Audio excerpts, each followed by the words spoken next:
پہلی اینٹ ہوتی ہے جو جوانی کی عمر میں رکھی جاتی ہے، بنیادی اینٹ۔ یہاں سے اگر بگاڑ شروع ہو جائے پوری زندگی بگڑ جاتی ہے۔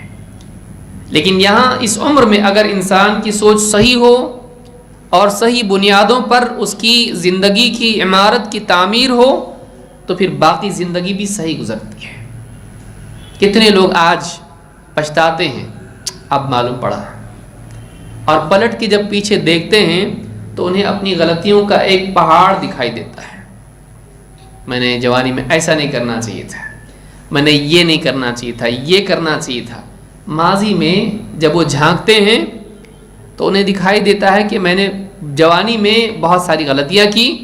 لہٰذا آج اس عمر میں اس کا نقصان مجھ کو بھگتنا پڑ رہا ہے۔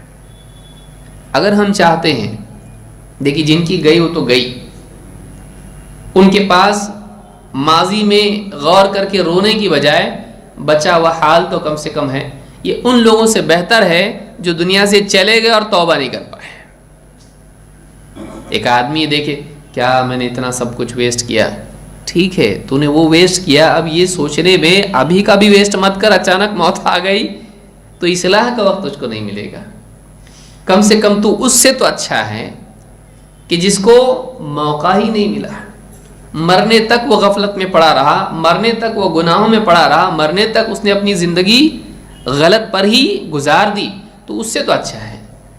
لہٰذا جس کی عمر چلی گئی جوانی کی، وہ سوچے کہ بھئی یہ درس میرے کیا کام کا، مثالی نوجوان کیسا ہوتا ہے، جوانی کی عمر میں آدمی کو کیسا ہونا چاہیے، کون سے نوجوان اچھے ہیں۔ اب وہ سوچیں گے ہم لوگوں کے لیے اس میں کیا ہے، ہم لوگوں کے لیے اس میں یہ ہے، ان لوگوں کے لیے جن کی عمر چلی گئی ہے ان کے لیے ہے کہ ہمارے گھر میں ہماری اولاد، ہماری بستیوں کے نوجوان، قوم کے نوجوان، ان لوگوں کے بارے میں انہیں کم سے کم معلوم ہو کہ ٹھیک ہے ہماری تو گئی، ہماری زندگی گئی، ہماری عمر چلی گئی، لیکن ہماری جو قوم ہے، ہمارا جو سماج ہے، اس سماج کے نوجوانوں کے لیے ہم رہبری دے سکتے ہیں۔ ہمیں معلوم ہو کہ نوجوان کیسا ہونا چاہیے، اس میں کیا چیزیں ہونا چاہیے،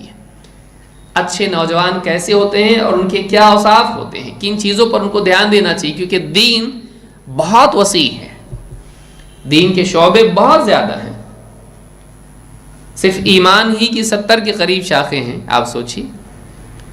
کتنے احکام ہیں شریعت کے، کتنے یعنی دین کے میدان ہیں جس میں آدمی دین پر چلتا ہے، عبادات، اخلاق، معاملات اور عقائد اور جتنے بھی احکام ہیں،